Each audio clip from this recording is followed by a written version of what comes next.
आज की इस वीडियो में हम बात करने वाले हैं कि मैंने अपने फर्स्ट ईयर से किस प्रकार से कोडिंग सीखना शुरू किया था, मेरी कोडिंग जर्नी क्या थी और कौन-कौन सी ऐसी गलतियाँ थी जो मैंने अपने फर्स्ट ईयर में करी थी, जो मैंने अपनी कोडिंग जर्नी के अंदर करी और किस प्रकार से आप उन गलतियों से बच सकते हो और किस प्रकार से आपको अपनी कोडिंग जर्नी को शुरू करना चाहिए। तो चलिए बढ़ते मुद्दे की ओर। जब मैं क्या था कि जब मैं नया-नया कॉलेज में आया था, तब मैं अगर सही बताऊँ तो मुझे कोडिंग के बारे में बिल्कुल पता नहीं था। मुझे ये नहीं पता था कि एचटीएमएल क्या होती है, सीएसएस क्या होती है, जावास्क्रिप्ट क्या होती है, मुझे किस लैंग्वेज का कौन सा यूज़ होता है, मुझे कुछ पता नहीं था। लेकिन फिर मैंने सबसे बड़ी गलती जो की, जो खास ध्यान रखने वाली है, आप क्या गलती करते हो शुरू-शुरू में कि आप ये बहुत सोचते हो कि क्या मैं जावा करूँ, क्या मैं जावास्क्रिप्ट करूँ या आई शुड लर्न पाइथन। तो आप क्या करो कि पहली गलती जो आपको अवॉइड करनी चाहिए वो ये है कि आपको बिल्कुल मत सोचो आप कि मैं क्या करूँ, मैं पाइथन करूँ, मैं जावा करूँ। आप किसी भी एक लैंग्वेज को पकड़ के शुरू कर लीजिए। ना आप सोचते जाओगे उतना ही आप उसके अंदर टाइम को बर्बाद करते जाओगे। तो सबसे बड़ी गलती ये थी कि मैंने अपना पूरा फर्स्ट ईयर ऐसे निकाल दिया कि क्या मैं पाइथन करूँ, क्या मैं जावा करूँ। मैंने कुछ टाइम जावा करी, फिर छोड़ा कि नहीं यार जावा अच्छी नहीं रहती, अपन करते सी प्लस प्लस। फिर मैंने शुरू किया सी प्लस प्लस, उसको छोड़ दिया मैंने।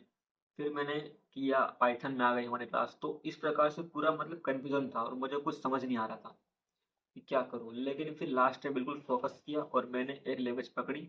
अब लोग क्या सोचते हैं कि फॉर एग्ज़ाम्पल कि अभी आप कर रहे हो जावा, ठीक है?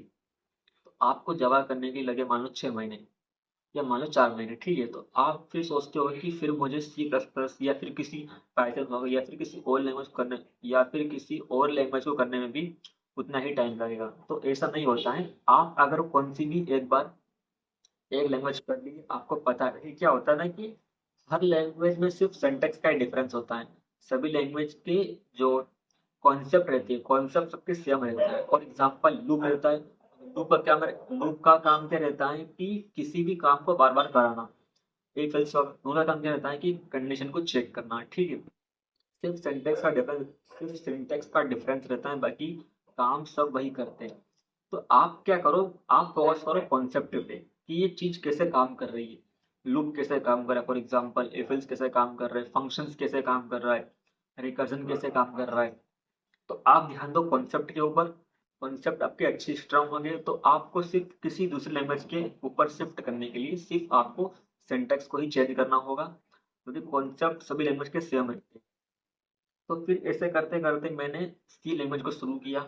उसके बाद मैंने सी के बाद शुरू किया अपना सी प्लस प्लस। तब तक मैं आ गया था अपने सेकेंड ईयर में।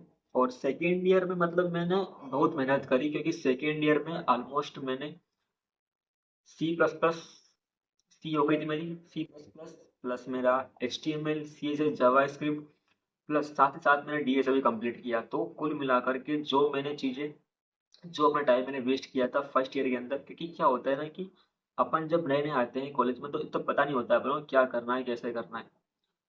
तो मैंने वो सारी अपनी चीज़ों को रिकवर किया अपने सेकेंड ईयर के अंदर। सेकेंड ईयर के अंदर मतलब मैंने बिल्कुल जी जान लगा दी। इस वीडियो का मेन मोटिव जो है वो यही है कि कुल मिला के आप टाइम वेस्ट बिल्कुल मत करो। आप कौन सी भी एक लैंग्वेज को पकड़ लो और उसको शुरू करो। जब आप एक बार किसी एक लैंग्वेज पर आप शिफ्ट हो गए तो आपको फिर किसी अगली लैंग्वेज पर शिफ्ट होने के लिए इतना टाइम नहीं लगेगा। आपको सिर्फ सिंटेक्स का ध्यान रखना होगा। तो मेक श्योर कि कॉन्सेप्ट पे फोकस करो, ना कि सिंटेक्स पर। कॉन्सेप्ट अच्छे होने चाहिए आपके।